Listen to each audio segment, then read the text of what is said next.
The Hindi heartland. Yogi Adityanath's troubles reached Delhi's doors. There were meetings after meetings at the Prime Minister's residence and a strategy huddle in Lucknow before the key poll, the first electoral challenge in the state after the poll drubbing. There were several cross signals through the day, with Deputy Chief Minister Keshav Prasad Maurya's cryptic "No one is bigger than the party" post message, and then Samajwadi Party Supremo Akhilesh Yadav's quick hitting back with a scathing post on social media again. In fact, Keshav Prasad Maurya has now reached Lucknow, and those visuals are coming in of the Lucknow airport where the Deputy Chief Minister has arrived. Let's first listen in to Akhilesh Yadav and then I bring in the guests. ये सरकार जो आपस में लड़ रही है, इनके फैसले भी जल्दीबाजी के हैं। जहां शिक्षकों को परेशान करने के लिए जो सरकार ने फैसला लिया कि ऑनलाइन डिजिटल अटेंडेंस ली जाएगी, समाजवादी पार्टी ने उसका विरोध भी किया। तो ये फैसला निरस्त हो तभी हमारे शिक्षकों की असली मदद होगी। वहीं ये जहां कमजोर पड़े हैं, लखनऊ में और सरकार में ये कमजोर पड़े हैं, इसलिए इन्होंने ध्वस्तीकरण का अपना फैसला टाला है। Joining me on the show are two veteran watchers of Indian politics, senior journalist Neerja Chaudhary and political analyst Manisha Priyam. Neerja Chaudhary, what's happening in Uttar Pradesh? You know, that's what we are all trying to decode, Maria, in the last 3-4 days, because UP is so central to what happens to the BJP. The question that is being asked by everybody is Mr. Yogi Adityanath on his way out?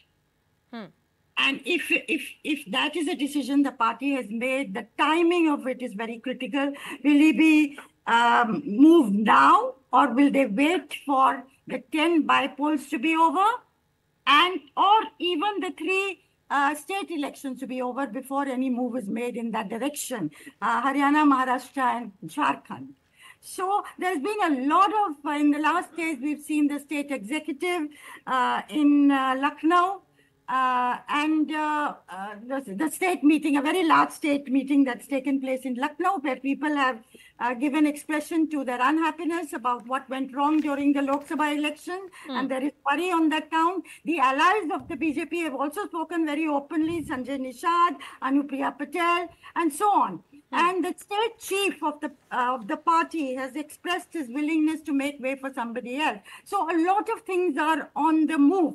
But whether this will happen, whether Yogi Adityanath will be brought to Delhi, or whether he is a cat with 9 lives because he survived in the past also several times, that remains to be seen. But certainly the 2 deputy chief ministers, Keshav Prasad Maurya and Brijesh Pathak, were not at the meeting today that Yogi Adityanath held. So there are a lot of rumblings within the BJP, and yet UP, as you and I know, is so very critical, not only for Uttar Pradesh, which is the largest state and matters as far as BJP is concerned, but also may have bearings for the central government. Okay. And Manisha Priyam, what's your assessment of Uttar Pradesh right now? So I think Uttar Pradesh is the heart of how we have to see that the Modi 3.0 government is going to go on from here politically. Remember, there's one part of it that you see in the parliament, but the other and more important part is political management on the ground.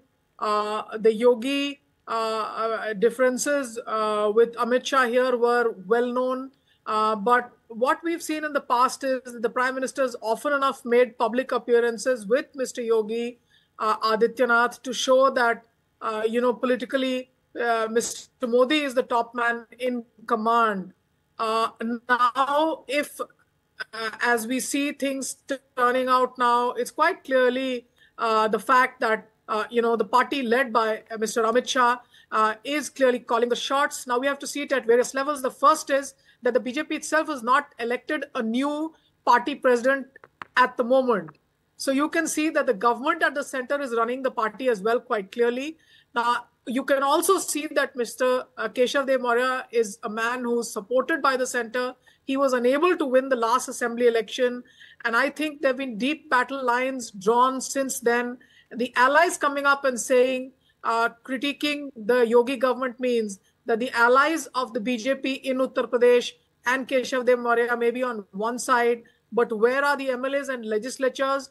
Is there a fracture between Purvanchal and Western UP?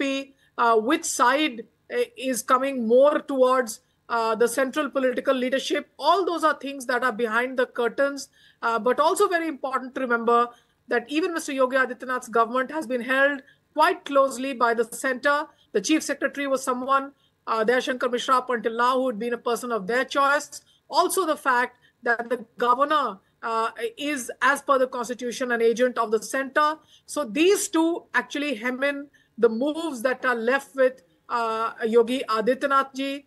In Lucknow itself, the city is rife now with political speculation. And there is a belief, there are gossips underway, but a belief that if there is change, that change will be to attack the PDA alliance of Akhilesh, whether it will be Keshav Dev Maurya at the helm and leading the large contingent of Kushwahas who are a politically aspirational class, or will it be a Dalit candidate? Many say it could just be an unknown face, and the power structure could, behind that unknown face, remain intact. But at the moment, I see very few chances of Yogi Adityanath coming to the center and being accommodated here.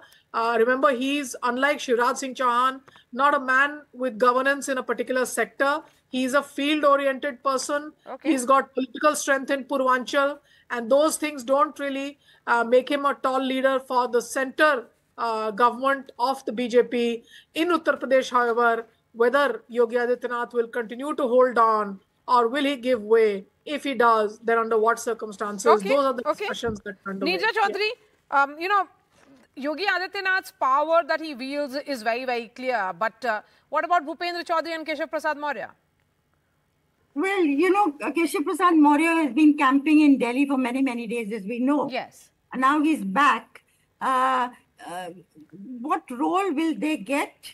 If I also feel, you know, that the central leadership has been worried about, of course, they lost the support of Dalits, a section of the Dalits. They lost the support of the Rajput, the community to which Yogi Adityanath belonged. A small section of even the Brahmins that have been solid supporters of the BJP, Jats. So, but most important is that the OBCs, including the Kurmis, that have stayed by the BJP side, left it particularly in the eastern part of Uttar Pradesh during the recent election. And that is a cause for worry for the BJP, particularly the OBCs. So if there is to be a replacement for Yogi Adityanath, let's see what happens in the coming week. It could well be an OBC leader who replaces him.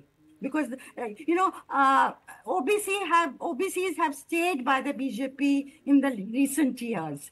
And I remember a senior BJP leader telling me when I talked about the Jats being very unhappy with them, they said, no, we're not worried about the Jats. We are worried about retaining the support of the OBCs. So I think how all this pans out, given will Yogi Adityanath, if he's moved, will he take it lying down? He has his own Sena, which had become dormant but shows signs of reviving again in recent weeks. And also how many of the MLAs will stand by him. He has an independent following outside the following of Narendra Modi and the party. So I think the central leadership will also weigh up all these factors on whether to make the change, which is possible, but more important, when to make the change. If that decision is being taken. All right, all right. Thank you so much for joining us, ma'am, on the show. Neerja Chaudhary there and Manisha Priyam with their analysis of what really is happening in Uttar Pradesh. You know, as journalists, we believe in not speculating much on a number of stories which are developing stories, and this is one such story. That's all from me. Thanks so much for watching.